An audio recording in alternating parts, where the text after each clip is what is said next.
안녕하세요. 키토아님입니다. 식단도 바꾸고 운동도 하는데 왜 뱃살은 그대로 올까요? 문제는 칼로리가 아니라 폭발한 인슐린 때문일 수 있습니다. 오늘 그 비밀을 함께 파헤쳐 볼게요. 왜 이런 증상일 때 저탄고지 식단이 필요한지, 이 식단이 정말 건강에 좋은지, 그리고 실제로 어떤 효과가 있기에 사람들이 저탄고지를 외치는 건지, 또 부작용은 없는지 모두 정리해 드릴게요. 구독하시면 매주 건강한 키토 요리와 맛있는 키토 요리를 만나보실 수 있습니다. 구독 꾹 눌러주세요. 여러분들 요즘 계속 뱃살이 늘거나 피로감을 많이 느끼진 않으신가요? 이게 바로 인슐린 때문인데요. 우리 몸에 탄수화물이 들어오면 포도당으로 변하고 이 포도당이 세포 안으로 들어가 에너지를 만듭니다. 근데 그 에너지를 만들게 도와주는 게 인슐린이란 호르몬이에요. 이 호르몬은 이렇게 혈당도 조절할 뿐만 아니라 남은 포도당을 간과 근육에 글리코겐이라는 예비식량으로 저장하게 됩니다. 그래서 우리가 살을 빼야 할 때 포도당을 에너지로 쓰고 예비식량인 글리코겐을 다 써야 그때부터 우리 몸에 축적된 지방을 에너지원으로 가져다 쓰는 거죠. 그래서 키토 식단에서는 간헐적 단식이나 저탄고지 같은 식단을 중요하게 생각하는 거예요. 이 과정에서 단순히 지방만 태우는 게 아니라 몸 안의 염증 수치도 자연스럽게 줄어들고 세포 기능과 대사 건강이 같이 좋아지기 때문에 키토식이 단순한 다이어트를 넘어서 염증 감소, 대사 질환 예방, 뇌 건강 개선에도 도움이 된다고 하는 거예요. 실제로 지방을 에너지로 쓸 때 생기는 부산물, 즉 케톤이라는 물질은 뇌에 아주 중요한 에너지원이 됩니다.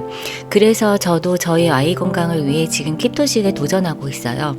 또 하나 중요한 건 인슐린은 지방 합성 호르몬으로 인슐린 수치가 낮아지면 몸은 지방을 저장하려 하지 않고 필요할 때 바로 에너지로 쓰는 모드로 전환된다는 거예요. 정리하면 탄수화물을 적게 먹으면 인슐린 수치도 낮아지고 지방 저장 모드는 꺼지고, 탄수화물을 많이 먹으면 인슐린 수치가 높아지고 지방 저장 모드가 켜진다는 거죠. 그래서 인슐린 관리가 건강과 다이어트 모두에서 핵심 포인트가 되는 거예요. 우리 몸의 원리를 알면 다이어트는 훨씬 쉬워집니다. 그런데 요즘 우리나라 식습관을 보면 매 끼니 밥은 기본이고 빵, 면, 떡, 심지어 간식까지 거의 다 밀가루, 탄수화물이죠. 아까 말씀드린 대로 탄수화물로 인해 혈당이 올라가면 인슐린이 높아지고 지방 저장 모드는 켜진다고 말씀드렸잖아요. 몸은 지방을 여기저기 쌓기 시작합니다. 특히 뱃살, 간 주변, 허벅지 등등요. 지금 뱃살을 보고 계신가요?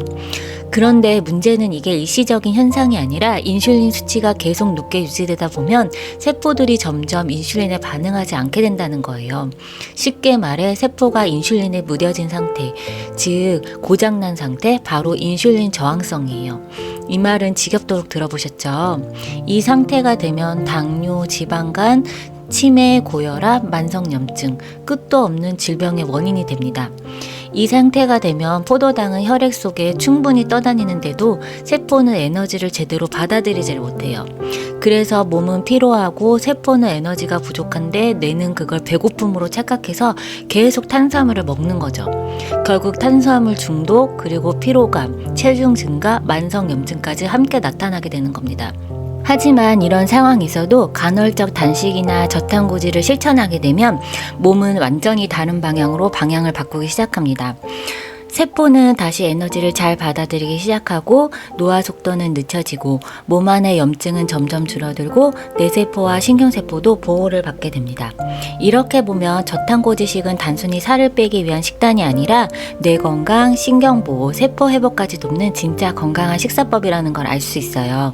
이렇게 좋은 식단인데도 많은 분들이 쉽게 시작하지 못하는 이유가 바로 초기 부작용 때문인데요. 키토식을 시작하면 탄수화물 섭취가 급격히 줄어들면서 아까 설명드린 것처럼 예비식량인 글리코겐을 꺼내 쓰게 됩니다. 그런데 글리코겐은 수분과 함께 저장돼 있기 때문에 글리코겐을 소모하는 과정에서 몸속 수분도 함께 빠져나가게 돼요. 그래서 처음에는 붓기가 빠지고 화장실을 자주 가게 되고 몸이 급격하게 가벼워지는 느낌을 받게 됩니다. 하지만 이 과정에서 전해질까지 같이 빠져나가기 때문에 초반에는 몸이 피로하거나 두통이 올 수도 있어요. 그래서 꼭 소금을 충분히 섭취하고 마그네슘, 칼륨, 비타민 B군도 충분히 보충해주고 물을 자주 마시는 것이 중요합니다. 또 하나 중요한 건 새로운 에너지원인 지방을 몸에 제대로 자리 잡게 하려면 지방을 충분히 섭취하는 것이 중요하다는 거예요. 식사할 때 코코넛 오일, MCT 오일, 버터, 올리브 오일 같은 건강한 지방을 추가해서 먹는 걸 추천합니다. 우리가 체조도 안 하고 바로 전력 질주를 하면 몸에 무리가 가듯이 키토식도 천천히 몸을 적응시켜야 하는 거죠. 세포가 인슐린 수용체를 복구하고 다시 민감해지려면 최소 3개월, 보통은 6개월, 1년 정도의 시간이 필요하다고 하네요.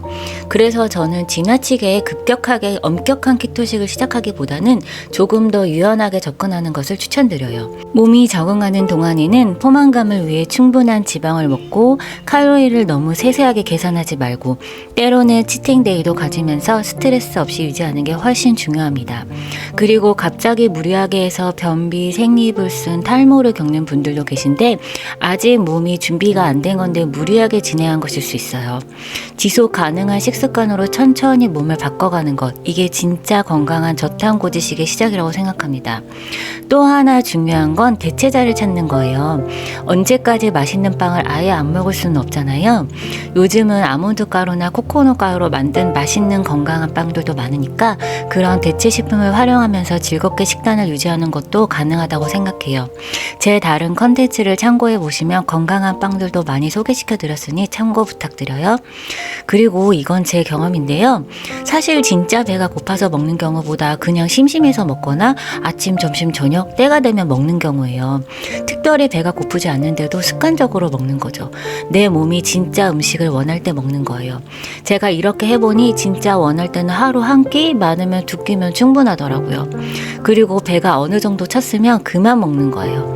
마치 뭔가 끝을 보려는 듯이 계속 먹으면 인슐린이 화가 나고 화가 난 인슐린은 지방을 착착 저장합니다. 확실한 건 현대인은 탄수화물을 지나치게 많이 먹고 있다는 거예요.